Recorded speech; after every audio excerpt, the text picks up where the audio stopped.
All right. Well, I think I'm prepared. I think I'm Okay. ready to jump in. All right. It's not a bird, it's not a plane, it's Superhero Slate. It's a modern podcast where we talk about everything that's great, like movies, TV, superheroes. It's Superhero Slate. Oh yeah. Hello, everyone, and welcome to Superhero Slate, the show where we run down the latest superhero entertainment news. We love TV, movies, and superheroes, so let's talk it all out. My name is Chris Dillard, And my name is Mike Royer. and this week we break down HBO Max's upcoming offering. I still think HBO Max has two X's in it, so whenever I'm typing it out or Googling it, I'm like, oh, where's the extra X? Well, once It's they not. add Cinemax, they could probably go 3 X's. Oh, you got a point there, Chris. Yeah, and you have to have a credit card to buy it. The Mandalorian gives us the final trailer before its release in just a week and a half, less than that. Yeah. Into the Spider-Verse has unsurprisingly announced a sequel date Oh, yes. and more. And more. We were just talking a moment ago on the microphone saying that we are exiting the Halloween candy season because we are eating some false. Kit Kat. False. We were eating some Kit Kats on the microphone earlier. But now we're moving into the longer candy season, which is the 2 months before Christmas or Hanukkah or the winter holidays, whatever you celebrate. I was always very hard and fast. Like, you don't eat the Halloween candy until the beginning of October. I think I'm still the same way with Christmas and the holidays. Like, I love Christmas music. I'm not ashamed to like Christmas tunes, but I will not listen to it on November 1st. I wait until after I eat Thanksgiving dinner. Like, I'll listen to it Thanksgiving dinner night. I won't have to wait till Black Friday to start listening to it. But Target's already putting out the holiday decorations when I was there this weekend. So now we're in like this 2 month long holiday season for candy. So I was eating some mint chocolate Kit Kats a minute ago. Yeah. And I was going to tell you, Chris, I don't know if you and your wife are a fan of Ben & Jerry's, but I found out that little sneaky Target, the super center that's just a notch above Walmart, has their own exclusive Ben & Jerry's flavors. I'm not going to lie to you. I've been to Target 3 times the past 2 days. They have a buy 2, get 1 free on movies, video games, and books right now. Oh, yeah. Which is dangerous because there's some like $15 games. I'm like, I could buy 3 of these very quickly. And then, whether you care or not, out here in the Midwest, winter's coming up, right? So rain, snow. We've already had snow last week. I need to get some winter boots, and their boots for men are buy one get one half off. So I was like, I'm gonna look at their boot section so I can prepare myself for the upcoming inclement weather. If people weren't aware, it would seem like we are sponsored by Target this episode, wish. Jesus but it's Christ. not. But it's not true. But we're big fans of Ben & Jerry's because I love ice cream that's not afraid to put a bunch of stuff in it. I feel like most of the time all the other brands are trying to get their costs as low as possible. So it says that there's Butterfinger in it, but really they put like one fun size Butterfinger bar and found a way to distribute it across the whole quart of ice cream, which is awful. But Target has like these exclusive flavors, and one of them is like a mint chocolate ice cream that has like marshmallow cream in it and like cookie bits and stuff. So I love, like I was just saying, I love mint and chocolate. So I guess this is me shilling for Target and Ben & Jerry's. They have the lockdown on exclusive flavors. I was like, come on, Ralph's and Kroger, can't you work the deal with Ben & Jerry's and get some exclusive stuff? Well, I mean, they were an in-game exclusive flavor, the Hulka Hunka Burning Fudge and the Stark Raving Hazelnut, I think it's what. It was making me thinking of like pre-ordering video games. You get the exclusive rifle or machine gun. It's like, no, I want the exclusive Ben & Jerry flavors at my grocery store. Yeah, but I mean, that's the best part about it. I mean, we can tie this into superheroes somehow for some reason. I actually didn't eat ice cream this weekend. I did go to a candy store, but that's neither here nor there. These are pumpkin pie Kit Kats, if anyone was wanting to know what I was eating. They're pumpkin pie flavor. They're fantastic. I would say I feel like the pumpkin flavor will be retired as soon as Thanksgiving comes and goes in America, because you have the pumpkin pie iconically at Thanksgiving. And, I could say the pumpkin pie could come back for the winter holidays, but You're running out of time, Chris. Well, that's fine, because I mean, I prefer pumpkin flavor over anything peppermint, and that's going to literally, be the flavor for for December, parts of November. So I'll take my pumpkin while I can. But this is a very not pumpkin spice, it's pumpkin pie flavored. So it's got that nutmeggy, that cinnamon. So I'm really enjoying these. But that's neither here nor there. This weekend I was asked to go see The Lighthouse with one of our listeners of the show, Andrew. The 4:3 aspect ratio, black and white, soon to be Batman. Yes. So there are only 2 actors in this movie, with that being Robert Pattinson, the upcoming Batman, and former Green Goblin. What is his name? I can't think. Willem Dafoe. Willem Dafoe. He also I'm like, it's not it. Also current character in Aquaman. Did he die in Aquaman? I don't remember if he died. No, he didn't. I don't think he died. Okay. So yeah. So these guys out there doing this thing, and people are like, what do you think of this movie? And I will tell you, it's greatly acted. I love the square black and white really adds to it. These actors are great actors. No one is more stoic and like, dead-eyed than Robert Pattinson, and no one's more crazy and off-kilter than Willem Dafoe. But everything about this is great, but the story is what people are going to be left finding wanting. And I'm not going to tell anyone, anything in it, but I just tell you, it tries to do a lot, but I don't know if it brings it all together. So kind of up in the air on it. I got to think on it a little more on it, but I mean, I not regret seeing it. I think it was fine. I like to watch these, I guess, art house films in theaters, but I gotta give a shout out to Andrew for inviting me. And I will also tell you, one of your topics on here, he let me borrow his Uncharted 4 to play as well. So I know you wanted to talk about that. So there's your segue, Mike. All right, there's my segue. So I bought the first 3 Uncharted games in a pack a few months ago, and I've been playing them over the summer. And they're really, really fun games made by Naughty Dog, who, before I played all these Uncharted games, I played The Last of Us, which is a really, really great game. It has a lot of very similar mechanics to them, the way it's third person, the way you shoot, the way kind of combat unfolds. But in The Last of Us, it's like zombie inspired. So there's a lot more looting, and it's a lot slower pace because you don't want to get jumped by a zombie, you don't want to startle people. There's a lot more stealth. Well, with Uncharted, it's basically you push the joystick forward and you let this action movie unfold. There's a little bit more to it than that, but to be reductive, it's like watching like a fun action movie. And as you move progressively through the first 3 Uncharted games, which were on the PlayStation 3, the storytelling gets more sophisticated, and also the graphics improve, even though they're all on the same console. So it was a really fun experience playing those 3 games and seeing the character of Nathan Drake unfold. You get to learn a little bit more about him. It's just fun to see the developers find new and creative ways to get people to learn how to play the game, but it's still comfortable for people that already know how to play it, because it's like every game has a little tutorial at the beginning of it, but by the time you're playing Uncharted 3, I've already played the first 2. I basically just binge played them, but they have these like fun mechanics and ways you can kind of get around it. So basically I finished those last week, and I was finally able to move on to Uncharted 4, which I was really looking forward to, because Uncharted 4 came out much more recently. I want to say it's 2017, maybe as late as 2016, and it's a PlayStation 4 game. So I basically went through like this huge graphical whiplash of I got to improve all of my graphics fidelity with this game, got to see a lot more polygons on Nathan Drake's face, and of course it's really, really fun. The maps are really huge. Like I was like, there's no like, hey, I'm gonna play for 10 minutes and walk away. I'm like, I've been on the same level for half an hour. What am I mean, when does it end? I don't know. So yeah. It's always a really fun time if you play the first 3, because I know, Chris, we were playing Uncharted 4, but you hadn't played the first 3, right? That is correct.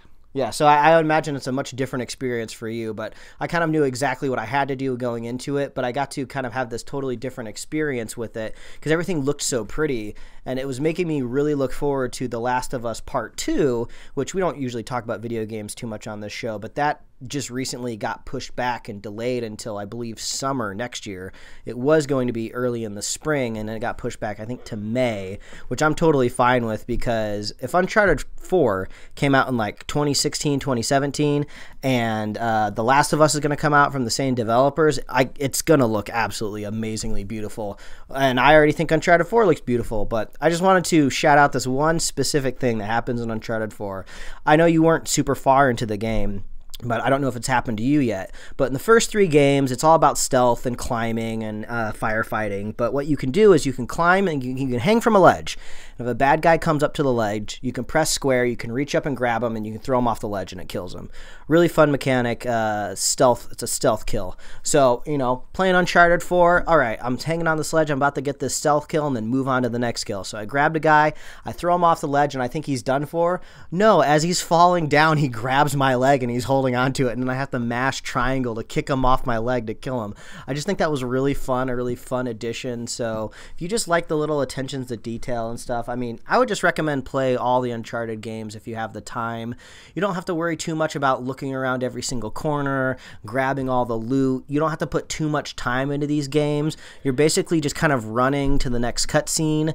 But these games are really good about just adding like fun narrative and banter even while you're playing and climbing. So it's my long-winded way to say I'm really recommending the Uncharted franchise, and now I'm curious if Naughty Dog has made anything else outside of Uncharted and The Last of Us. Crash Bandicoot.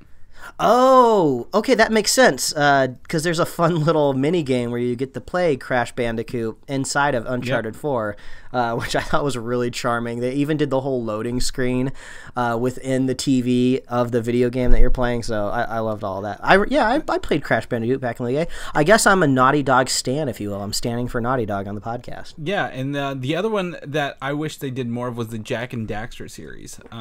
I think I played that on demo discs before. Yeah, so they did Crash, and then I think when Crash was done, they went to Jak and Daxter, and then Uncharted, and then The Last of Us. I think is the way it worked. But when you find a studio you stick with them a little bit. So I definitely understand that. But yeah, anything else you want to bring up, Mike, before we jump into the show?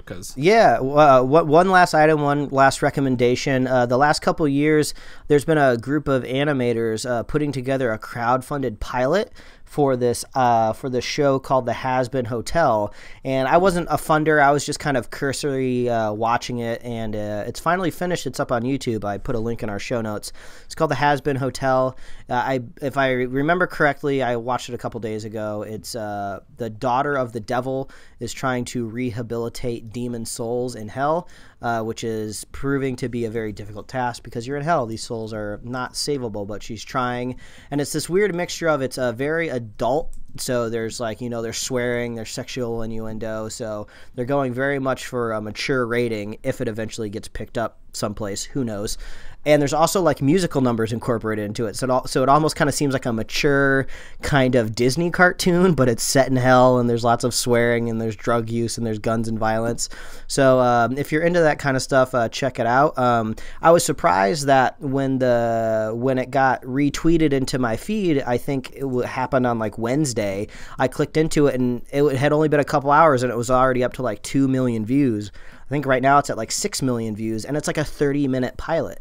So I was surprised that there was so much energy for this just kind of independently created animated pilot. So if you want to check out something kind of really indie punk rock cartoon created from the ground up, go check out The Has-Been Hotel. So it's in our show notes.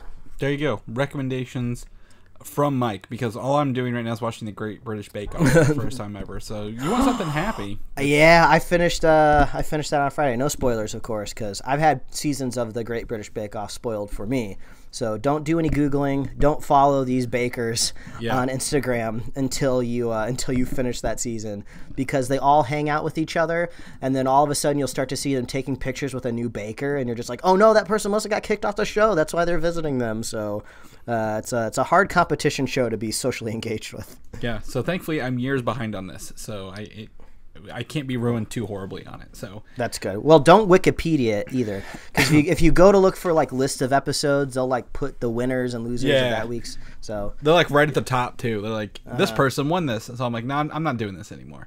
But it's definitely nice to not have that ticking clock most American cooking shows have. You're yeah, whatever. This is very very relaxable. But I have to actually kind of be sad, because you have to have Netflix to watch this right now. You can't watch it anywhere else. Which brings us into our first topic, a new well, not new. One of the bigger entries into the streaming wars, HBO Max, kind of unveiled its hand earlier this week at some conference. I don't know, some press thing. Who knows how these things happen, Mike? We just see the results when it's all said and done. And HBO Max is going to be launching for $14.99 a month in May of 2020, next year. So I know you basked in your correctness a few months back when you called Shang-Chi and the Ten Rings. So I just want to go ahead and say I called the shot. I called it right. HBO Max not changing price. It's the exact same price HBO Go or HBO Now is right now. I think it's HBO Now is what I have. Yeah. Now. So you will not be. It's great because I won't be seeing a price increase, but I'm going to be getting all this stuff we're about to talk about. Right. Well, how do you get your HBO Now? How do you pay? Do you pay HBO directly, or do you pay through an app on your phone? I pay HBO through Apple iTunes right now because that was the first way you could do it with HBO Now. Well, I think there's alternate ways to pay now. Well, then you are not eligible for the free upgrade to HBO Max yet, because it was only the free for direct billed HBO Now subscribers. So for you to get this, you have to cancel your Apple and go to HBO.com or HBONow.com and pay directly. Oh, that's easy. I don't mind doing that. Yeah, and the reason this is, I mean, I was looking in all this because, we talked about why can't they just turn it on for everybody, right? Well, apparently all these, if you go through Apple, you go through Amazon, you go through whoever to get your HBO, you are technically their customer, not HBO's. So, like, to bring them into their client base, they're going to want you to pay directly. Yeah, it was almost like a deal with the devil that I think other companies are regretting, and it's one reason why Netflix had never done it or Amazon Prime with Apple, because HBO wanted subscribers when they released their HBO Now. Now anybody can watch it. You don't need a cable subscription. So they wanted to make it as easy as possible. So they wanted people with iTunes accounts to be able to get in there. But all of a sudden they're just like, shit, we're regretting it now because now all of these people are in the Apple ecosystem and not our ecosystem. Right. And Apple does get a cut of those subscriptions as well. So by going through them directly, they're actually gaining that revenue back actually a little bit for this. And then if you have any HBO service and you're an AT&T provider, you get it free as well. For that, which is cool. And one of the things that they talked about on their thing that makes it different from others, there will be what's called a human curated content section, rather than AI and algorithm. They're like, these people, like real people, supposedly recommend these shows and these things. Which, honestly, we're to that point. Isn't that just kind of like everyone's watching this? This is a popular show rather than an algorithm. I would be kind of curious if it ends up being as curated as they think it is, because when I go to Netflix, of course I'm having automatically generated categories for me, but like when a new show comes out on Netflix, they're pushing that new show on me no matter what category I'm looking at, and HBO Max is going to do that too. I mean, if HBO Max was up and running right now, when I log on like next week, they're going to be like, oh look at this, a human is recommending you watch his Dark Materials. Isn't that interesting? It's like, of course that human producer is saying, watch my show. I like this idea though of maybe they could like bring in like celebrities or like famous people or famous creators, and they kind of get to make their own playlist, kind of like a guest DJ, if you will. There are some of the some vignettes from celebrities will be in here. They mentioned in some of there's like 18 different articles that are like high end articles that have a bunch of stuff, but they're all different. Everything is very, very different. Well, let's be real. Also, even though they acquired all of this other content since it's all under AT&T now, their library is not as large as some other streaming services, so it's not going to be as hard to curate exactly, Well, okay, here it is. The human curated section includes Snapchat-like stories with recommendations from celebrities, including Regina King, Zac Efron, and Bill Hader, right out the gate. So Bill Hader's going to say, "Oh, you should watch my show, Barry." Yeah. Okay, Bill. They may use this opportunity as these shows are sponsored by Barry. It's like advertising opportunities rather than say watch my. He probably won't say. He'll probably say, yeah, you can watch my show, but I also think you should watch these shows. And then people would pay essentially to be sponsored on that. Is what I'm thinking here. They're not like those shows pay for sponsored spots by the celebrities, which look like it's curated. Well, one thing I was surprised. I was surprised twice this week because they're saying if you're an AT&T, if you have an AT&T service, I don't know what exactly that entails. If you're just a cell phone customer or if you have like AT&T internet, you get free HBO. I don't know where the line is delineated. You have to have an HBO thing already. Like you have to already have something else, like a direct line. If you pay for HBO cable and you have an AT&T cable service, you get it free. You can't just be an AT&T service person and get it free. Well, I was surprised to find out, since this is a big a streaming war unfolding in front of us, since Apple just launched, Disney's launching soon. I found out that if you're a Verizon unlimited data user, or if you have Verizon Fios, you get Disney Plus for free. I don't know exactly if how it's going to last after that first like introductory year, but I was like, man, they're really pulling out all the stops because they want that subscriber number. I think they were forecasting that Disney Plus could possibly get to, I want to say 25 million subscribers in 5 years. I that number could be wrong, but I feel like that's the number I remember. But yeah, they want that subscriber count as high as possible, and they're pulling out all the little ideas that they can.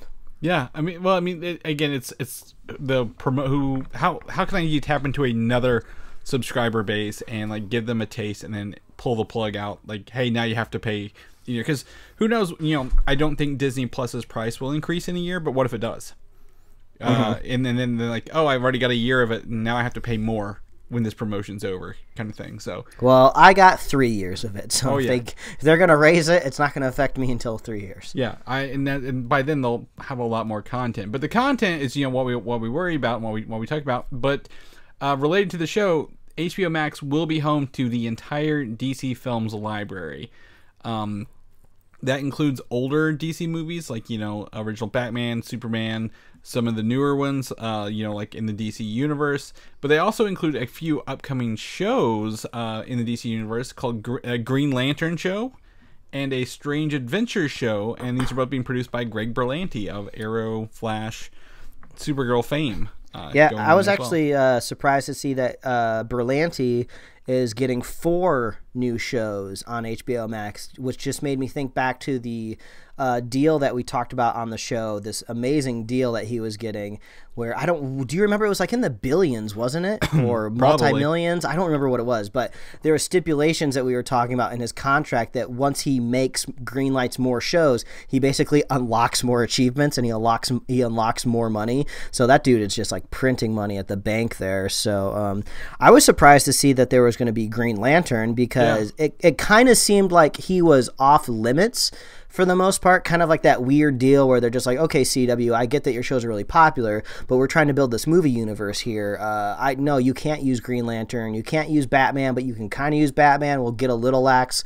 Go ahead and use Superman, but you can't use Deadshot because that's Will Smith. I don't know. It was very, very strange. So the fact that kind of Green Lantern's been unlocked makes me think that they're just like, all right, the movie universe, who cares what happens over there now, because the Joker just made us like $900 million and the budget was nothing. So that's great. We'll just keep making Joker movies, and you can make whatever TV show you want because it's HBO Max all the way now. I don't even think it's Joker. I think you go back to Aquaman. They were like, do we even want to reference this universe at this point? Because Aquaman did not. Shazam didn't even use a real Superman. They had a guy stand there and cut his head off with the shot. They're like, we can reference it in a scene, but we don't have to do anything else now. And I think they're just kind of tossing it out there because Batwoman? Batgirl. No, Batwoman on CW now. They've got all this other stuff. They're kind of leaning out there. And also, I don't have this in the notes, but DC Superhero High will be a show produced by Elizabeth Banks on here as well. So they're kind of going all out on their DC. Like 3 new DC shows with Green Lantern being one of them is crazy. Yeah. But I think the thing that I wanted to talk about most here at this Green Lantern show, so obviously Greg Berlanti, the Berlanti universe has a very specific look and feel to it. Even if you're watching something like Titans, that's a much shorter episode number, and they can probably put a little bit more care into it than they can do like a full 20 episodes of The Flash. But I would love to see what his team can do with a really high budget streaming premium show, because Titans could only get about halfway there because it was for the DC streaming app. It's a very niche app. But now since HBO Max is big and they want to go all out, I'm hoping Green Lantern gets a huge budget. I want to see them make episodes that can legitimately compete with what Disney is going to be doing with their streaming shows. So I don't know what it's going to look like, but I would like to see if Greg Berlanti is going to level up with his contract and unlock all of his extra money that goes into his wallet. I would love to see the quality of the shows just totally transform. He should use this as an opportunity to reinvent what his stuff can look like, because I don't think I just want more of the same, but it just happens to have a Green Lantern in it. Crossovers. That's in his what it's universe gonna be. He's gonna take if it ain't broke, don't fix it. Approach. I know that that's the most logical answer for sure, and I understand why anybody should go to Vegas and bet that way. But I'm just hoping for something a little different. There's literally, it looks like 6 shows greenlit by greenlit by HBO Max. So I don't know how much budget it's gonna have compared to the shows and the movies they're throwing at it. I mean, hopefully they kind of go that way. But and you mentioned Titans. Actually, Doom Patrol, I learned, is the highest rated, most watched show on the DC universe right now, and it'll be split streamed between DC Universe and HBO Max when season 2 comes out. So if maybe that might be the bar to look at for Green Lantern. Yeah. Well, if anybody wants to get really nervous, there was kind of a viral tweet going around. I think we might have shared it in our group chat. It was the Supergirl video. Oh, did you effects, see that? The effects. Yeah, I shared that. Yeah. The upcoming. Was it Martian Manhunter? It was thing? Oh my god. Yeah, and it was from the official Supergirl Twitter account. So it was this weird feeling of just like they were promoting it to market the show, but then it was going around and everyone was like, oh my God, look how bad these effects are. And they're not supposed to be that great. It's like network television. It's like, you can get it over an antenna for free. They're not just going to go like all out on it, but it was just like, oh man, it just looked so bad. The Martian Manhunter look has been a staple since season 1. It's not like it's a new character, or if Flash can do a whole King Shark episode, do a good 60 seconds with this guy here for this. Don't a Snapchat filter looks better. I mean, a Green Lantern episode is going to be visually effects heavy. But at the same time, you could think, well, they're all just kind of green shaded objects. So you don't have to really worry about rendering too many textures. It's just all translucent shapes. So maybe that'll work in their favor really, really well. I'm not sure, but I'm definitely not optimistic about this. Is it in space? Is it on Earth? Is it even tied to the other Berlanti shows? Are they going to pull it out as like another dimension? Is this Diggle's spinoff show from Arrow? Yeah, and this whole this crossover that's going to be happening soon in the TV landscape, isn't it supposed to be condensing all of these different worlds too? So are they even going to be able to use their shtick anymore? Where we can just keep creating new shows because we have all these different worlds? Because I think they're trying to collapse them all into one. Yeah, because right now I think they're running 3 different universes and one show that hops between universes. So I have no idea, but they are being ambitious. They are going all out, and I will applaud them for that. And not only am I excited for the new stuff, Mike, I think you and I are probably pretty excited for the stuff you can get there that we've already watched before. And some of these are huge. And I don't think I can name a week where you haven't mentioned Studio Ghibli's library going to HBO because you're very excited about that. Full stop right there. This is awesome news. Not just because I love these movies, but these movies are so hard to find. They are so limited. Like, I wanted to watch I think it was Kiki's Delivery Service the other week, because it's one of the Ghibli movies I just have never gotten around to watching, and I know it's a very iconic one. I was like, I need to watch Kiki. So I was like, I think I have it on a hard drive somewhere, but I couldn't find it. So I was like, crap, I don't know where it is. I don't have it on a disc anywhere. So I was like, okay, whatever. I'll just shell out and I'll buy it digitally. I looked every digital marketplace. You cannot buy these Studio Ghibli movies anywhere digitally, and I don't even think they're streaming anywhere either. Like you could probably check the Just Watch app, but I don't think they're not easy to get. So the fact that they're going to be coming to a catalog is great news. Yeah, I mean it's a these are like kind of Disney's vault kind of thing. One of those things where they hide them away for a little bit, and then you're like, where do I can't walk into Target and buy these, right? Like you gotta really hope you kind of stumble upon them. And I don't even, is there another movie? Was it Princess Mononoke? Is that one? Yeah, you can check that out. Because Kiki's Delivery Service is throwing up a live action version of this movie. Apparently, it's a tale as old as time. I'm not finding any of these on Just Watch, so it looks like you can't stream them at all. So that's a great get right out the gate for something exclusive like that. And then also the next four things I think are huge for a multitude of people, not just people like us. All of South Park's exclusive streaming rights I think are going here. Because right now they're on like the South Park app or whatever, possibly Hulu. Friends is going to be living on HBO Max. Shot across about a CBS, The Big Bang Theory will be living on HBO Max, which is, I mean, I think that's got to be damaging to CBS All Access for sure, because I think that's a really big selling point for people. Are just like think of like the common folk out there who don't even really understand how streaming services work. They just sit down in front of their TV, they watch The Big Bang Theory, they like it, and they want to go back and they rewatch it and like, oh, I'll just get CBS All Access. I watched the show on CBS, I should be able to watch it on their streaming service. Nope, that's not it. It's going to HBO Max, so that's gotta hurt. Well, that's really, I mean, that kind of opened my eyes up a little bit, because I'm like, it was on CBS. Don't they like perpetually own the rights to this, but it was produced by Warner Brothers Television, and then just aired on CBS. So I'm like, well, that's something you don't think of. Like, it was on CBS, so let's always be on CBS. Yeah. I mean, it's the same truth with Friends. Friends aired on NBC, but it was produced outside, so that's why it's going back to Warner Brothers. Yeah, that's a shot to what is that on now? Netflix maybe, and Friends right now is on Netflix, and the upcoming Peacock service, whatever that'll be. And then for the other people, Doctor Who, the 2005 series and upwards will be on there, which is normally home. Usually it lived on Amazon for a while, and then BBC, and now back over to this. I think Doctor Who is on Netflix right now. Some of it, it flip flops. Like, you never know where to find that show. So those are some big grabs out the gate for a multitude of audiences. They're not targeting a specific group of people. There's also a bunch of the HBO original series we talked about, like Westworld, Game of Thrones, Sopranos, Veep, Curb Your Enthusiasm. Was it Chernobyl's pretty new? Yeah, I mean, that totally this bullet point was a little confusing. Just not your bullet point in general, but I saw it out there when people are saying, "Oh yeah, the HBO originals are going to be on this." Well, shouldn't that just be very obvious? Because isn't HBO Max going to have the entirety of HBO's catalog and then some? Well, is there going to be like some crossover, some leftovers that don't make it over? When they weren't, again, it's one of those things. It's like why are not all of Disney's movies on the Disney app? If they have any outstanding contracts that they were streaming on another app for exclusivity, they can't come back yet.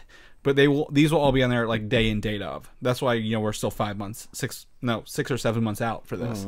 So that's cool, because there's older shows in here like Sex and the City, Oz, The Wire, which people are always looking to try to find on here. So just knowing that if I don't have HBO Go, I don't have HBO Now, and I just want to jump in, which one do I want to choose? I'll choose HBO Max because I get all of it more. Yeah, I think they're also getting the prequel. The Game of Thrones prequel series was officially announced. What was it called? Like The History of Dragons, or it's like a Ring of Dragons, or City of Dragons, or something. The Legacy. It's supposed to be like about Targaryens or something like that. Dragons. I don't know. Yeah. It's been rough for D&D. We'll talk about that in a little bit. Yeah, and their the other one got completely nixed. The other prequel they actually already filmed. The pilot was just like with Naomi Watts, done. But also, lastly, the last thing I want to add to the HBO Max is the upcoming, we've talked about this a little bit, networks, Warner Brothers, New Line, DC Entertainment, CNN, TNT, TBS, True TV, The CW, Turner Classic Movies, Cartoon Network, Adult Swim, Crunchyroll, Rooster Teeth, and Looney Tunes. All in one little bundle here. Yeah, so I mean, I'm really curious how much of Cartoon Network's and Adult Swim's catalog is coming, because those are hard things to find. Because yes, they both have like apps that you can go watch their content, but you have to be a cable subscriber. So I'm really curious if they're just going to piecemeal stuff into there, or if it's just going to be a light catalog when it launches, and they'll slowly add Cartoon Network stuff over time.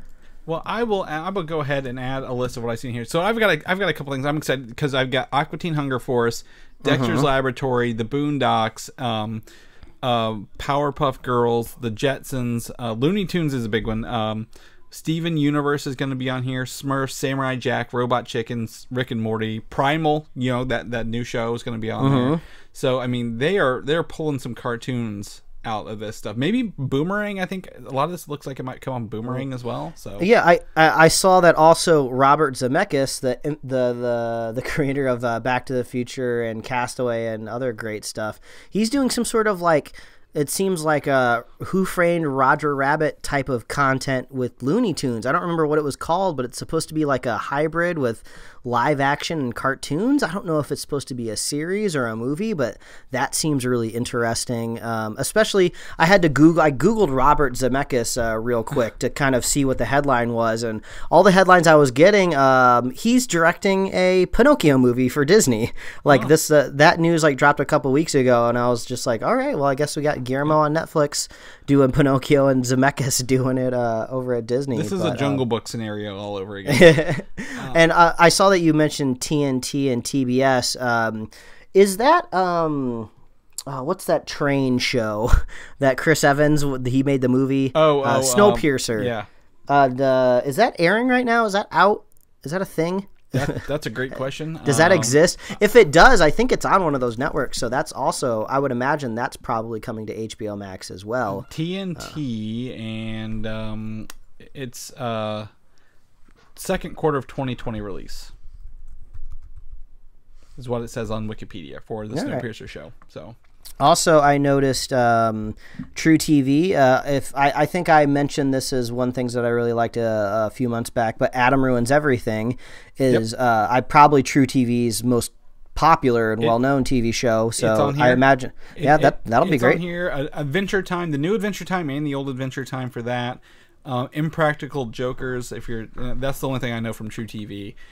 And then there was something else I was going to mention. One of the new shows. Conan O'Brien presents stand-up specials on this is one of the new shows coming as well, because I know you're a big Conan O'Brien fan. So I'm team Coco all the way. So I mean, this has really fleshed out from what we've just heard.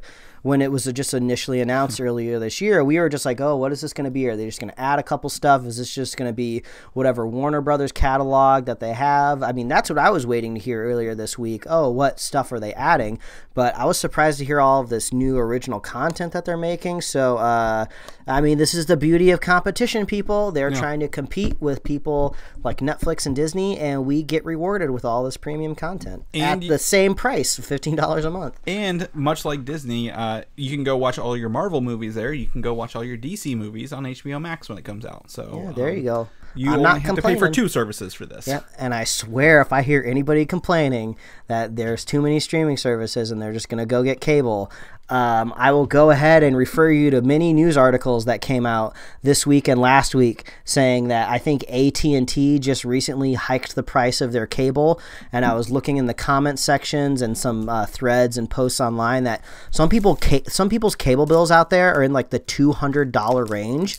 For $200, you could get every niche and big streaming service that has ever existed. You could get like you could get like the classic movie streaming services. You could get those weird horror movie streaming services. You could get some physical streaming services where you get like a t-shirt in the mail every month. You get all that stuff for $200. So it's just like, stop complaining. So that's my umbrage at the end of the segment here. How do you really feel, Mike? That's the question at the end of the day. That's how I really feel, man. Well, there's our HBO news for the week. Now we're going to get into an HBO show that I finally got around to watching, Watchmen. Yes. I get to watch the first episode. I really like the atmosphere of this show, Mike. I love this show. I'm so glad we're finally talking about it. It took me a while to get it just because I was trying to find a way to watch it and without distractions, because this is, again, one of those shows, HBO shows you have to watch.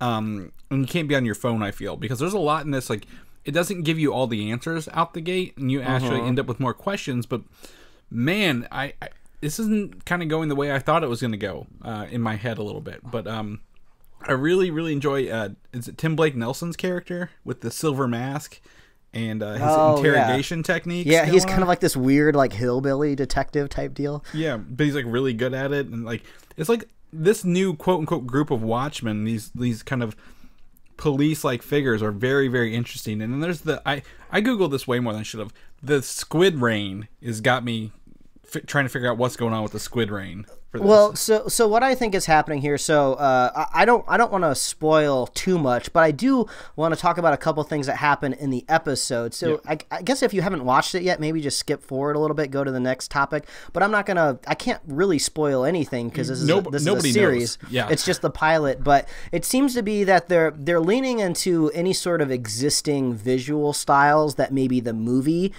created a few years back. But since they're kind of talking about this whole squid thing, and I've seen you can even see this in the trailers for the show. They have like a little hook with like a pirate flag in it a couple times, which makes me think that they're referencing that fake comic book that happens in the graphic novel. So it seems like they're trying to stay true to what happened in the graphic novel, but take leads towards the visual style of the Zack Snyder movie. So when there's this bizarre scene where it rains squid, like baby squids from the sky, it makes me think of the giant interdimensional squid that happened in the graphic novel. Yes. So I imagine there's some tie in there. So they're trying to hook it in from the very beginning, from the very first episode into the graphic novel, which I never read. I only saw the movie, but I did my homework and I did a lot of watching of YouTube videos to catch myself back up, because that's something I actually did also a few years back. Like, the Watchmen universe is very interesting, so I've always been looking into it. I've just never sat down and actually read the graphic novel, and shame on my house for that. But I love, there's so many little things that they're doing here. Like, they're almost doing like some of the best like sci-fi I've seen in a while, where you're supposed to kind of take an alternate look at the future and some things that could possibly happen. So they're doing social commentary, like police officers have to have their guns locked in their cars and they have to call in to request to get them unlocked. But also at the same time, police officers have to hide their identity because they could be targeted in their homes. And then there's this whole racial component going through the whole show, which I'm sure has a few vocal minority people very pissed off on Twitter, but who cares about them because they're just racists, and and I'm surprised they're even watching content on HBO Max to begin with. I don't think racists watch TV because it seems like everything would get them upset. So I don't know what racist people do in their free time. But I love this show because it has such a weird atmosphere. Because if you watch the show with having no context of Watchmen, it might be kind of weird, because you're like, why are these vigilantes? Why is a guy wearing like a dirty panda mask in one scene? Well, it's also there's references to the characters of Watchmen. Like, you get Dr. Manhattan. You get references to he's not Night Owl. You get references to again Ozymandias. They talk about the old school Watchmen, the Minutemen, and they're doing it in like this kind of like primetime TV special kind of way, which almost kind of mimics the fake comic book that they did in the graphic novel. So those are kind of interesting. And it's interesting because it's a world of quote unquote superheroes where only one person technically has superpowers. So seeing this world like many years later after the comic book is definitely kind of an open territory, and I'm not upset with what they're doing with it. And I like how they're dealing with a very real historical past of things that have happened in Tulsa, where the show is Redfordations. It's set. Yeah, it's just with that, it's like this whole unique thing of where could society go. So I think they're telling a very cool story. Like you said, there's a ton of mystery. You kind of jump around from different scenes to different locations, and you're just really looking forward to how it's all going to connect. I believe it's only 8 episodes, right? 8 or 9, yeah. So it seems like they're going to get to the point pretty quickly, and it'll be very fun and very exciting. I can only imagine somebody watching this and seeing all of these like weird masks and happening, and it just kind of makes me think of like when you watch like the British Parliament argue with people and they're wearing like the silver wigs still. So I kind of look at it that way. Like all of these vigilante masks and everything are just like something carried over from this version of American history.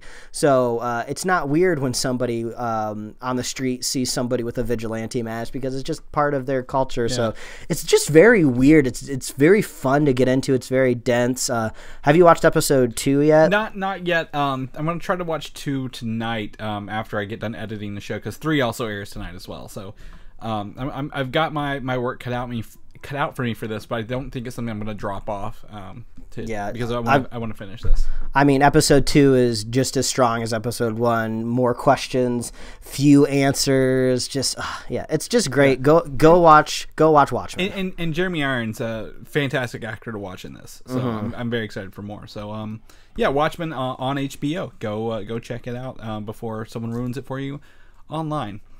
In that regards, we're going to talk about some shows that people, I guess, are watching because Pennyworth has been officially renewed for a season 2 on Epix.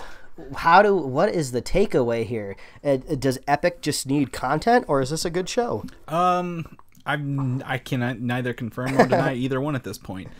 People are saying it might be like a prequel to Gotham, so it might tie into Gotham at the end of it. I don't know yet. I mean, that's great for them. I mean, like I've said before, when Pennyworth was announced, I mean, congrats to the person that convinced Epix to give them money to make this show. So I'm not mad or angry that the show exists. I'm just trying to think of the people that have time in their life to watch this show. You know, it's just like Pennyworth, this kind of I guess very well-known character, but very odd to have his own show on a very strange network, because I'm not even really sure how you watch Epix. Like, I know it's a cable package, but I don't know if it's a cable package like HBO where you have to go out of your way and request it. I don't know if it has like a standalone fee where you can just like pay for it. I don't know how much it is a month without a cable subscription. It's $6. It's $6 a month with the app, but you can watch it if you have a provider or digital kind of thing. So yeah, I mean, I just remember seeing billboards around town that Epix would kind of be one of the first places to get movies once they left the movie theater. So they were kind of positioning themselves as like premium movie content that nobody else has yet. So I don't know if you get that through their app, but yeah, Epix on its own is just very strange to me. Yeah, the only thing I think, the other only show I know from this is The Godfather of Harlem. I've seen a lot of trailers for Oh, I've seen billboards for that too. Yeah, with Forrest Whitaker. I've seen that a lot, but everything else, when I went looking at this earlier, I just don't know. It's got a lot of famous name actors, but I don't know what's going on. So, yeah. I mean, if you want to catch it out, there's 10 episodes season 1, 10 episodes for season 2. So. There you go. A whole nother streaming service that you can subscribe to with your $200 budget for cable. Go ahead, ditch the cable. You could even throw on Epix. Yeah. So there it is. But that's okay, because we've got some good content, quality content. At least we hope so. Coming up with The Mandalorian, we got our final trailer this earlier this week, and it's on Disney Plus in less than 2 weeks, Mike. So we get to follow possibly the best Mandalorian coming up here, rather than Boba Fett, because this guy looks way more cool. And he's not fumbling with a jetpack and falling into a Sarlacc pit. So it looks so good. I don't know how much is being hidden here with the trailers. Hopefully Disney's not trying to spoil us too much. I'm curious how much the location is going to change, because I feel like in the trailers all we've really seen is just the desert planet. So I don't know how much that's going to mix up. I don't know. That's just like, because we watched that leaked footage, and that's episode 1. And there's a bunch of ships going to space and in space, so I think they're just showing us stuff from episode 1. I mean, that's usually what happens when they're cutting a trailer for a TV show. It's just episode 1. But it looks great. It looks exactly like a Star Wars movie. So that gets me really excited, because by the Transverse property, that means all of our Marvel shows are going to look just as good as the Marvel movies, but just in an episodic format. So I'm so down for The Mandalorian. I saw some people out there when this trailer dropped, they're like retweeting it and they're just like, oh yeah, I'll be there day one to binge it. And I just wanted to say, you're not going to be binging anything. You're going to have to watch it week by week like everybody else. Yeah, was that you? No, I think it was our friend of our show, Pan, Alex. He was saying he can't wait to binge it, and I'm like, can't binge it. This is week by week. So the way it works is the first episode will come out on Tuesday when Disney Plus launches, and the servers are probably on fire from everyone watching the show. But then it's the next one will be that Friday, just a couple days later, and then it's every Friday until the show wraps up. So yeah, I was listening to one of my favorite technology podcasts, the Vergecast, and they have a special beat reporter there that her beat is to just cover these streaming wars, and she was saying that she sat down and she talked to some of these people that are in charge of the technical side of streaming Disney Plus. I think it's called like BAM Tech.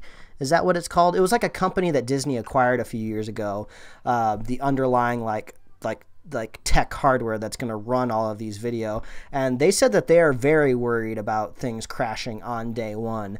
I don't think necessarily it's because of their tech. I think it's because all of the people rushing to this brand new service on day one. Oh, so well, you might not be able to watch exactly what you want to watch day one. They've been testing it in the Netherlands for free for several months, so hopefully they can scale accordingly. Yeah.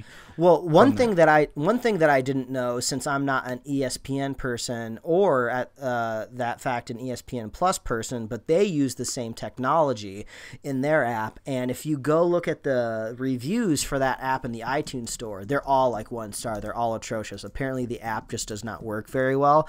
I would assume Bob Iger is not using the same team or same people, or I'm sure he has much more invested in the Disney Plus app. So there is a little bit of nerves, I would say, on day one. But either way, this trail looks amazing, and I love that screenshot comparison that you sent me of Boba Fett from his original debut in the Christmas special with that kind of like fork laser gun or something. Whatever. Yeah, they use it in this. This Mandalorian has the exact gun and looks way cooler. So, very very excited to see this step into Star Wars. Wet our feet a little bit before the rise of Skywalker. I want to know what the hell a Mandalorian is.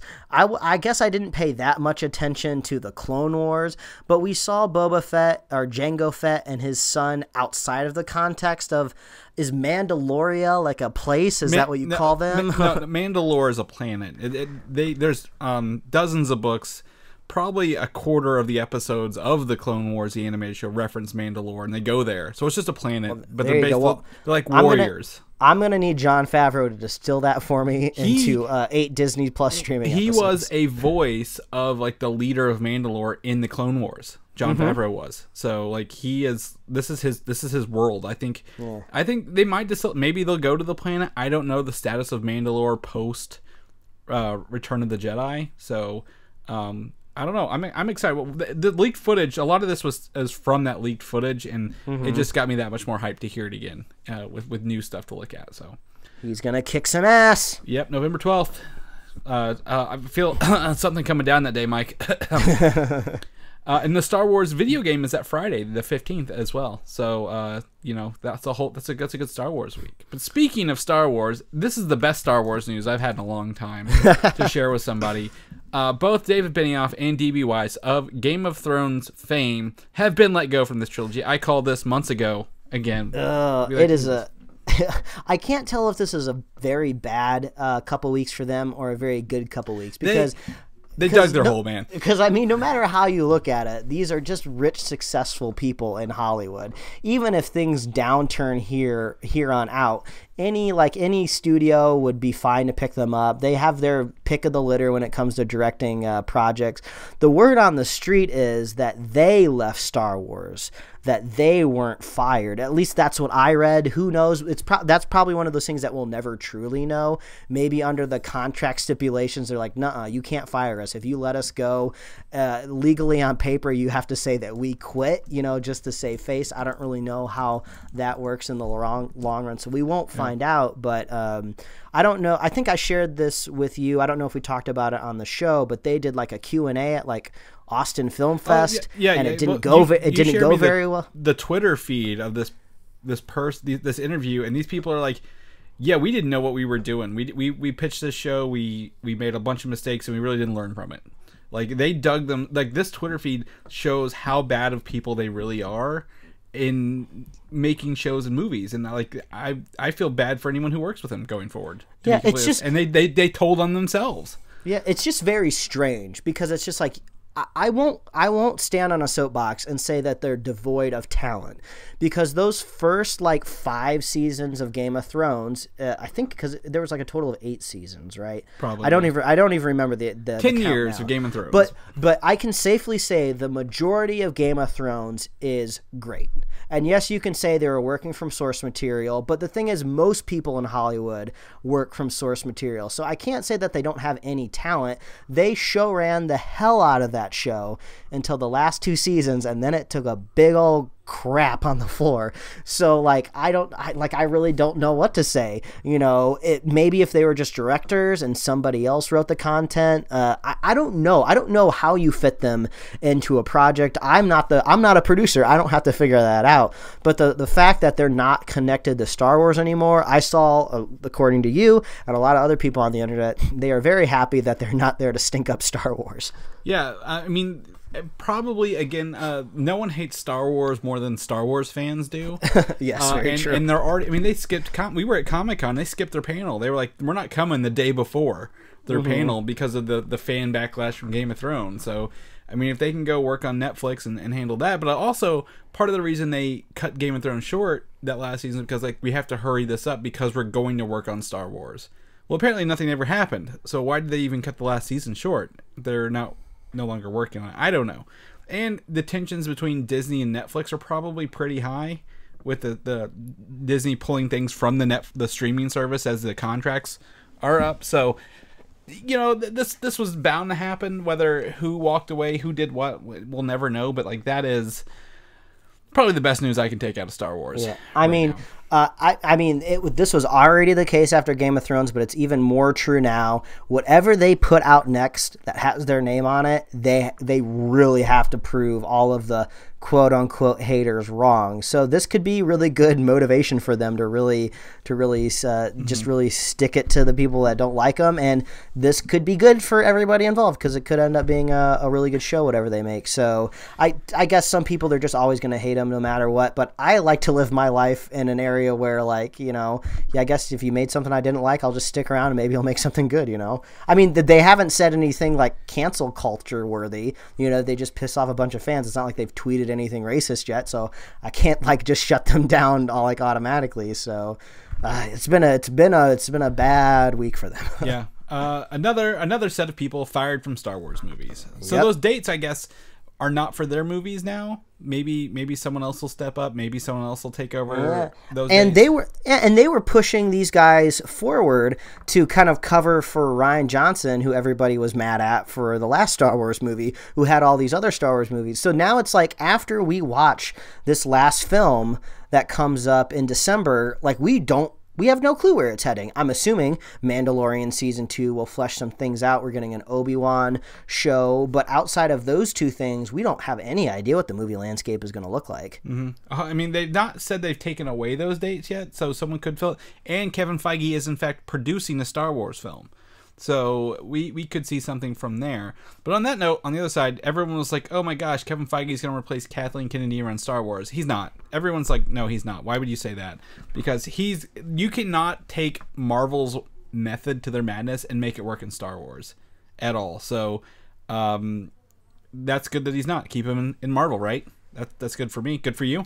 Yeah, that's fine. Fine with me. Perfect. I mean, there's plenty of talented people on this planet. This planet's got like 8 billion people on there. It's not just Kevin Feige that you plug in to fix your problems. So, yeah, I mean, exactly. And he, again, if it's not broke, don't fix it. Let him run what he's doing. Let him have some fun. Do what he can. In fact, I'd say give him a Best Producer nomination at the Academy Awards. Do they have those yet? The Best Producer? Probably not. I think there's a producers guild, and they have their own awards. So I would assume Kevin Feige's been nominated for something over there. Yeah, he's probably won something too. Yeah. But they've started the 4-year consideration campaigns for Avengers Endgame to get prepared for the Academy Awards. I know the one I've seen so far is Best Picture and Best Production Design. There's probably more. They're gonna push this movie. I mean, the number one producing movie in the world, Avatar, was able to take home awards and it made money, and it sucks. It's also going to Disney Plus, by the way. Avatar will be there launch day. But they're really starting to push this for Academy Awards, and Black Panther kind of not really broke the ice, but it tapped like, hey, comic book movies can do this last year. So I just looked it up real quick. Feige has won just this year in 2019 the David O. Selznick Achievement Award in Theatrical Motion Pictures, which is attached to the Producers Guild, and it is an award given to recognize the individual's outstanding body of work in motion pictures. So if there you you call go. me that again, I will come through this mic. No, I'm kidding. That's just a mouthful. But I mean, he's probably one. Does he need awards? He's just rolling. I imagine he's got a Scrooge McDuck room. Like he's just diving into his Marvel cash. So these are some people that is in his lineage. In this award, Steven Spielberg looks like he won it maybe about 7 years ago. John Lasseter won it a few years. Well, John Lasseter, we'll see how that works out. Yeah. Michael Douglas has won it.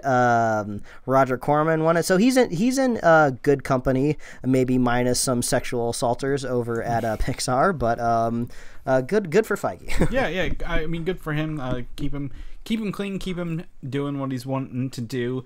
They like him so much, they're going to let him voice Chinos, the Thanos version of an alien overlord, on The Simpsons coming up soon, along with the Russo brothers, who are going to be playing producers trying to prevent Bart from spoiling secrets of a movie in the episode as well. Oh God, I've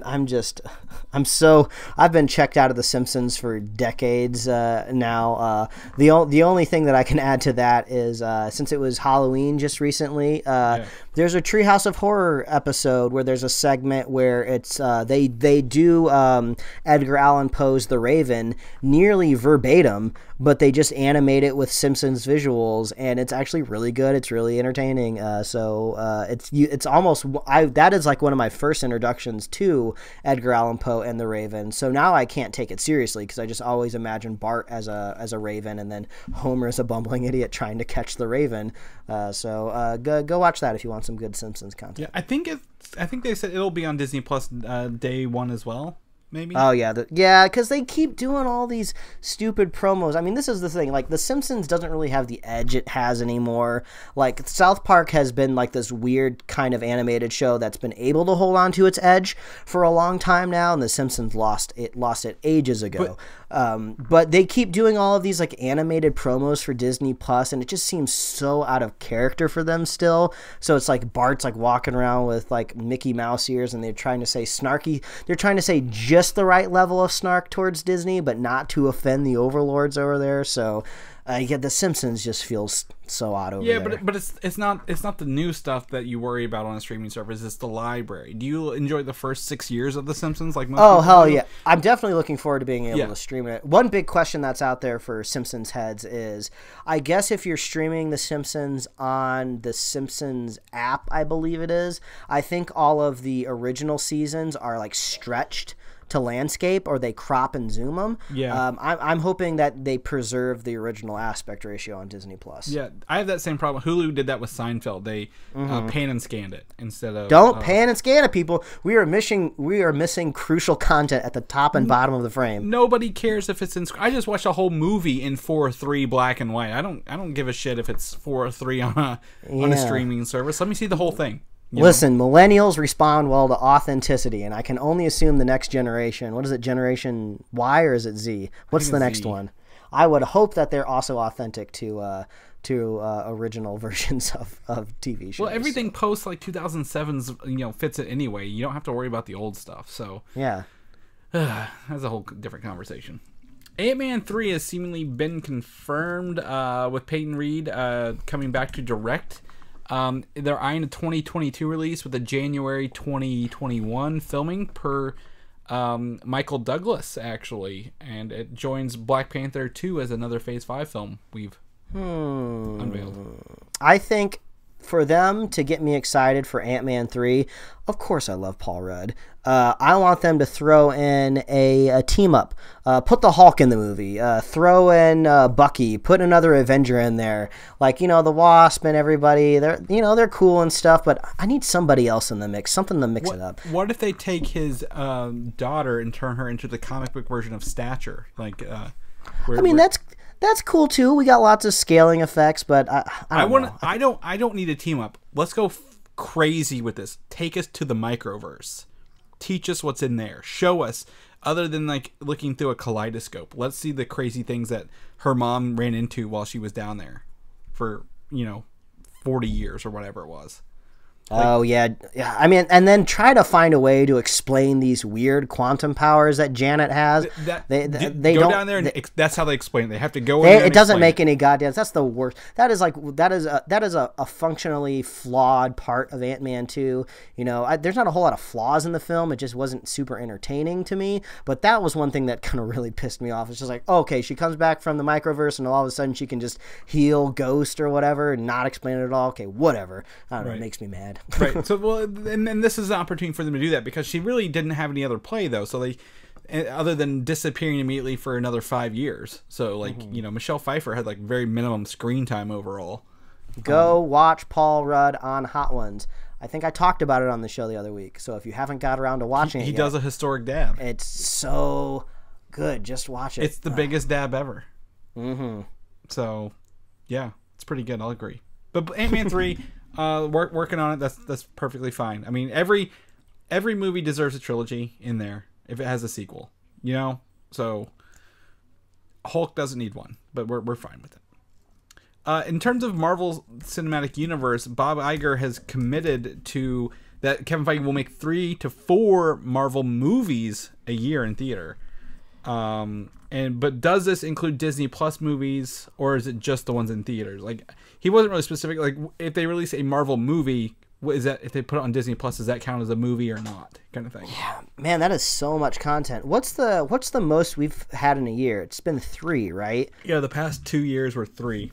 Yeah, so, I mean, basically, I would assume if they end up doing 4 a year, they're going to put them into each quarter of their financial earnings. So when they do a quarterly call with their investors, they can talk about a single Marvel movie that came out that year. They can talk Disney about their crazy box investors. office. Disney is the investor. But, I have a feeling that's how they'll divvy it up. But it also works out pretty well because that means you got a Marvel movie to watch. It keeps our show going forever. We've been renewed yet again. But I would be down to see maybe a Marvel movie go straight to Disney Plus. But at the same time, I feel like if they were going to do that, they would just make it a series to begin with because that kind of retains subscribers statistically longer because a movie is just a one-shot. But if it's a series, you got them on the hook for at least 6 weeks. So I don't think they'll just do standalone movies that air only. I guess, does Disney need a retention in subscribers because they're literally putting stuff out all the time and it's so cheap? Yeah, I mean, I don't know. I don't know. That's a good question. Because it's not like Netflix where their content fluctuates. Disney's, I don't think, will. I think they'll just continually add things. Would I love them to do, what was it, the third, oh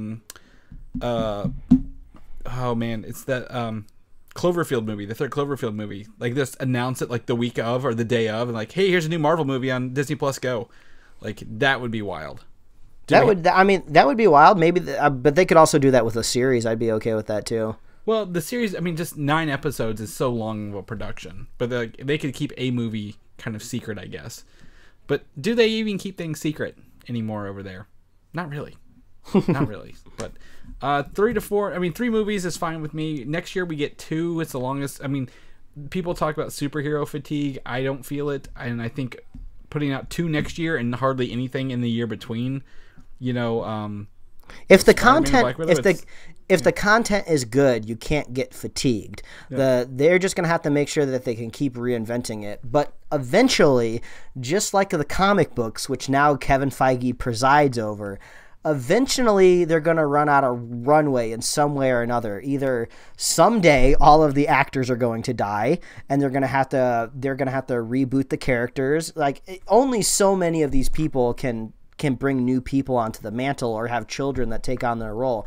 At some point in our life, Chris, the MCU will be rebooted, and they will be no connection to all these previous movies that they love, and they'll start from scratch. Who knows if they'll be good? We don't know exactly what'll happen, but eventually this is all going to get rebooted, and Disney Plus might not even exist when that happens. Maybe it'll be something totally different. Maybe they'll just drop the Plus and it'll be subscribed to Disney, but it'll go on forever.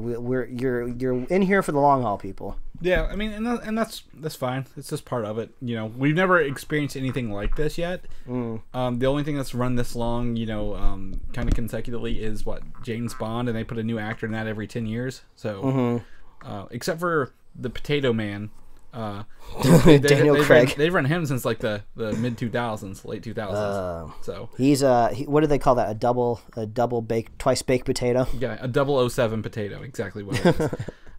But yeah.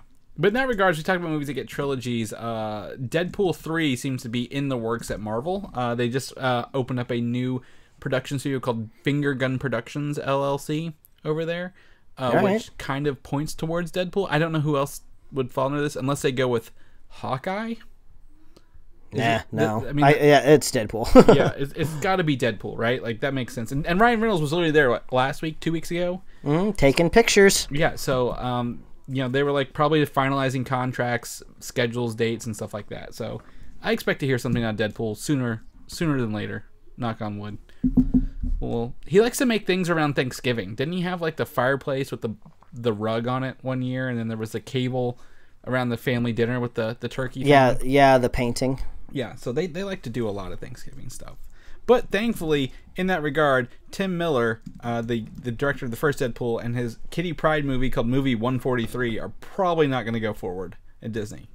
Oh, I totally forgot about that. Yeah, I did too, until he was like, yeah, they're not making my movie. I'm like, that was a movie? They really actually got somewhere with this thing? So, well, he just made that Terminator movie, didn't he? Yeah, Dark Fate.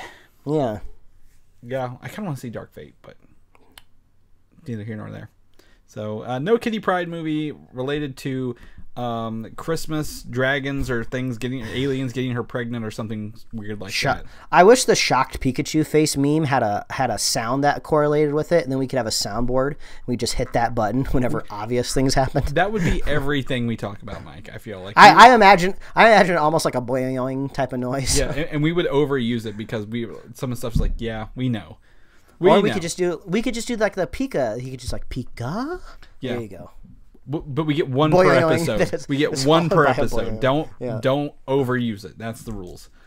So, Moon Knight. Looks like they're starting to work some production on this one as well, with the villain Stained Glass Scarlet to be the lead villain in the series. This is a horrible name for a character by all means, but she was an ex-nun with a psychic connection to Mark Spector in the comic books. All right. Bushman is technically Moon Knight's primary antagonist in the comic book, so will he still show up? I don't know. Or is it too close to Bushmaster? How does he say his name? The Bushmaster. Yeah, exactly.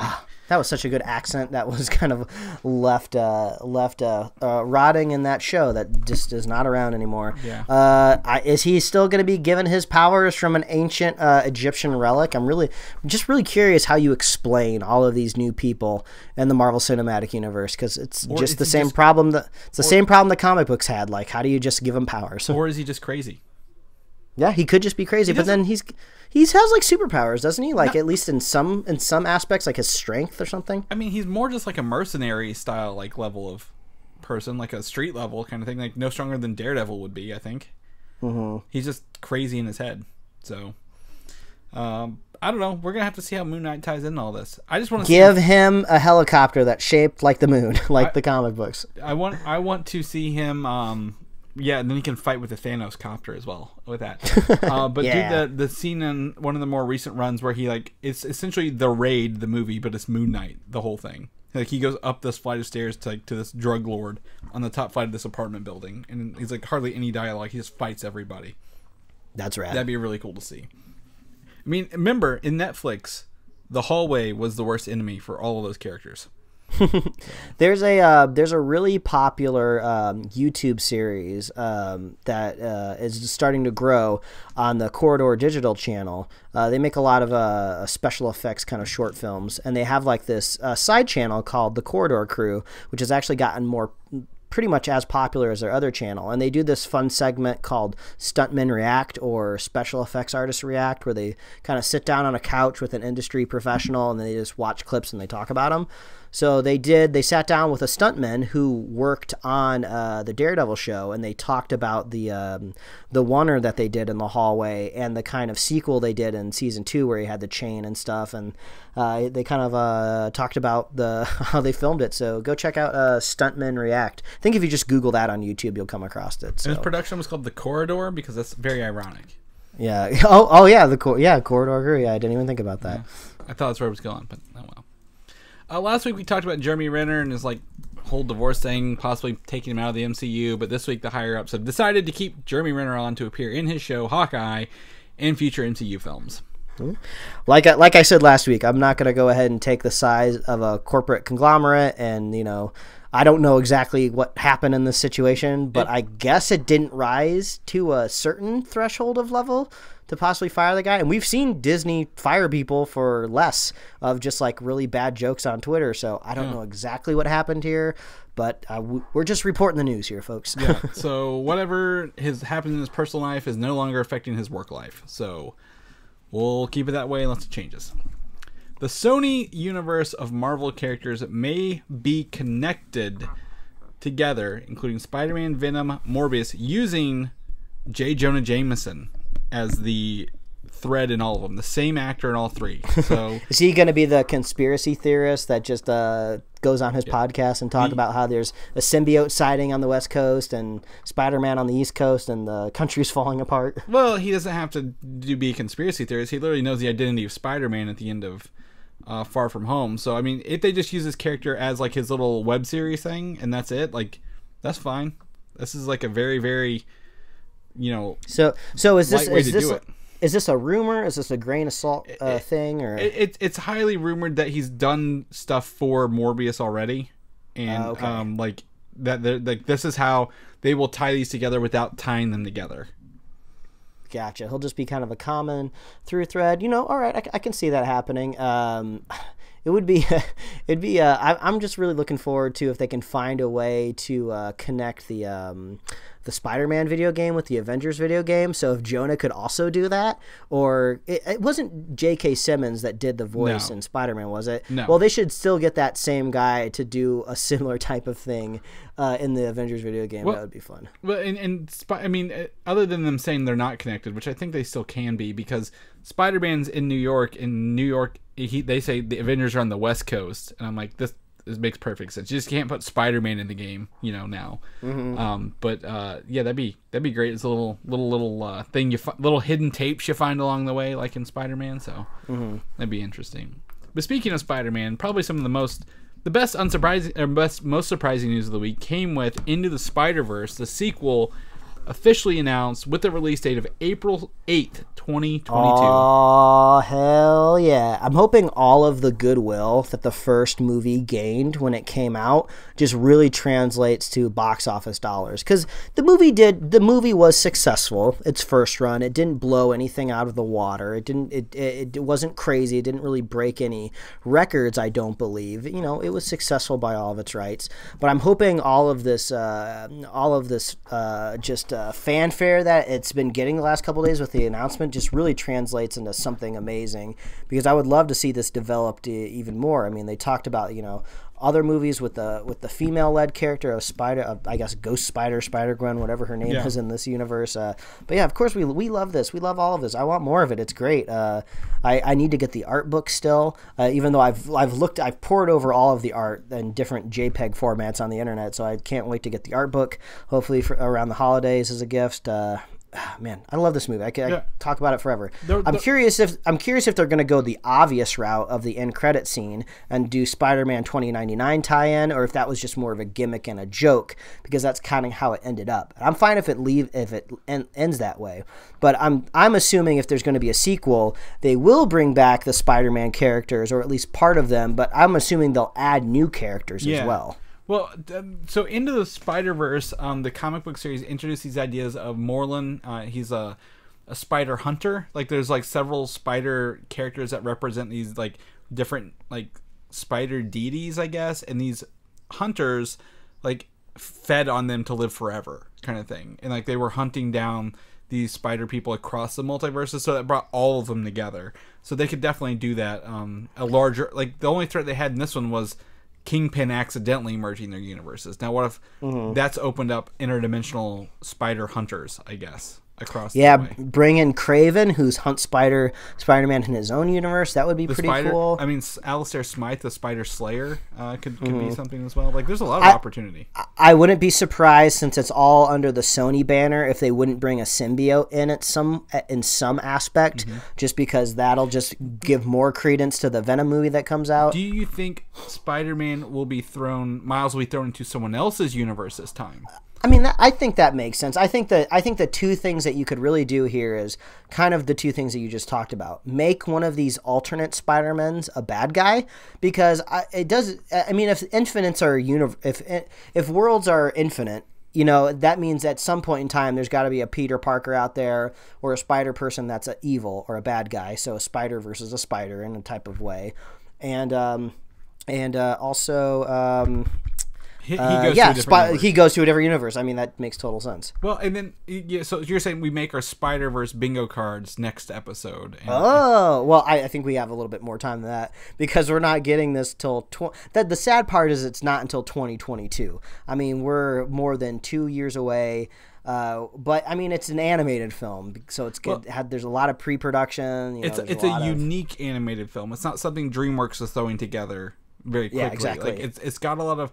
I mean, all those videos where they talked about like Miles is using half the frame rate while he's swinging compared to the other Spider-Man because he's smoother at it. Yeah. And Miles isn't. Like, and they brought in like a DJ to do live, real, in-time scratching to some of like the storyboards and stuff. It's just like crazy. They were going all out, man. Yeah, they put some real love into it. But all we know right now are Phil Lord and Chris Miller returning as producers, which is always a good sign for that. Mm-hmm. So.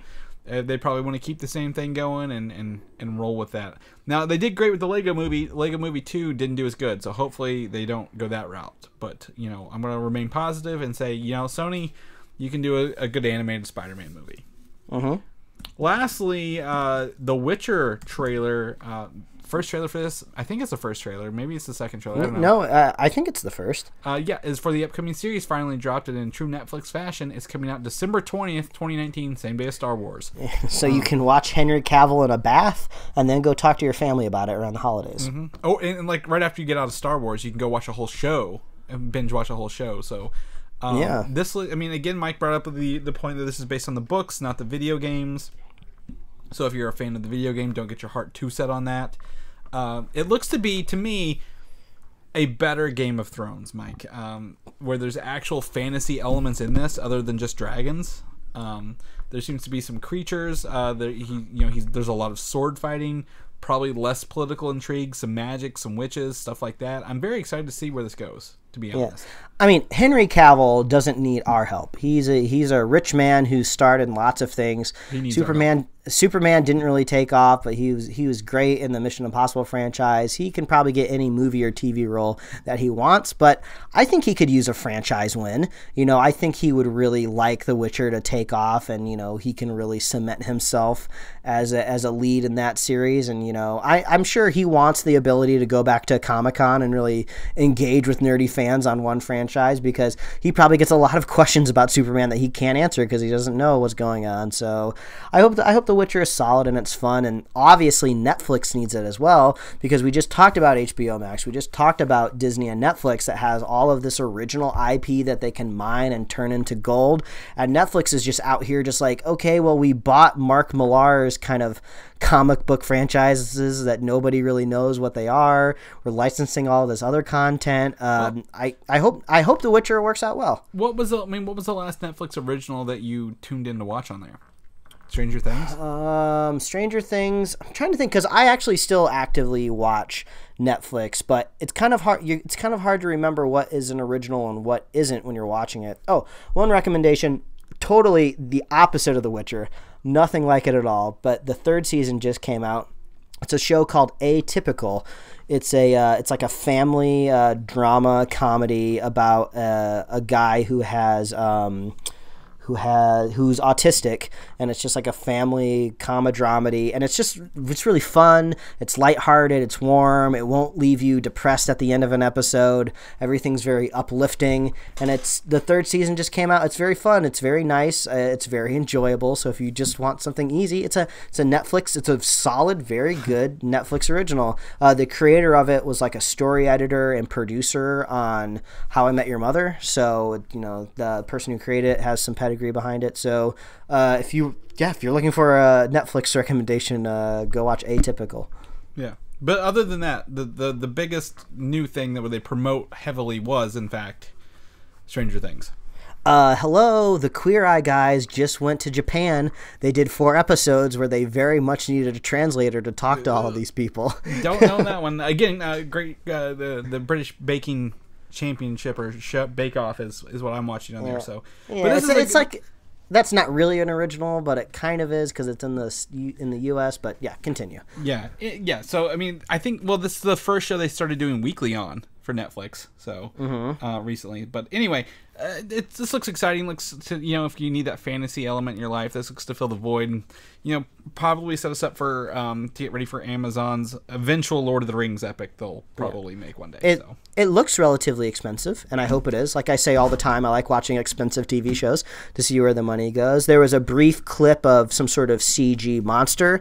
So since he is a monster hunter, I'm curious how much of these monsters are going to be like makeup, how much of them are going to be CG, and how much of them are just going to be people like possessed by demons, and you're really just fighting another human.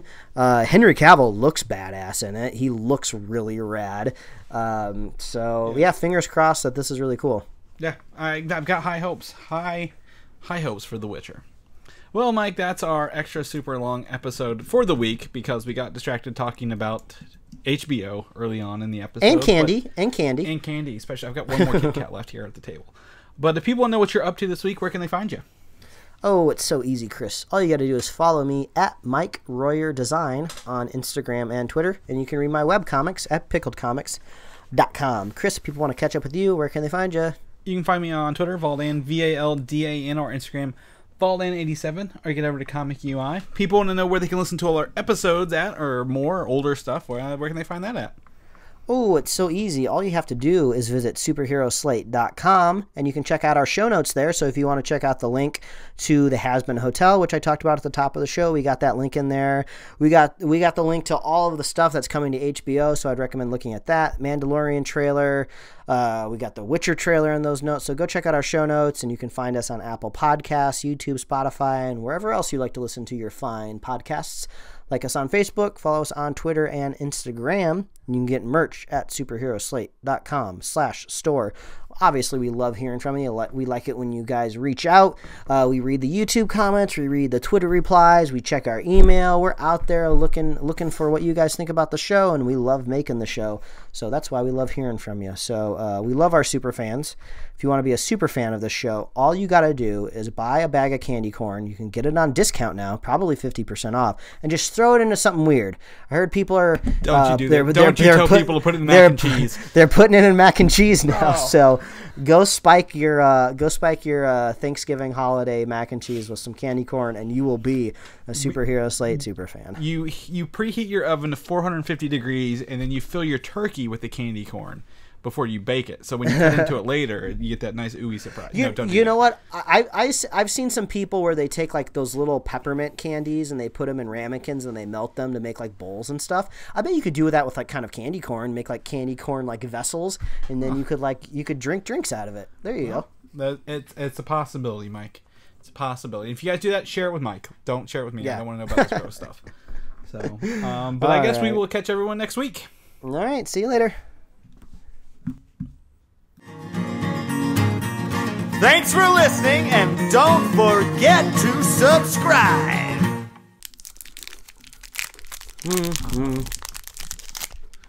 Oh, it's orange.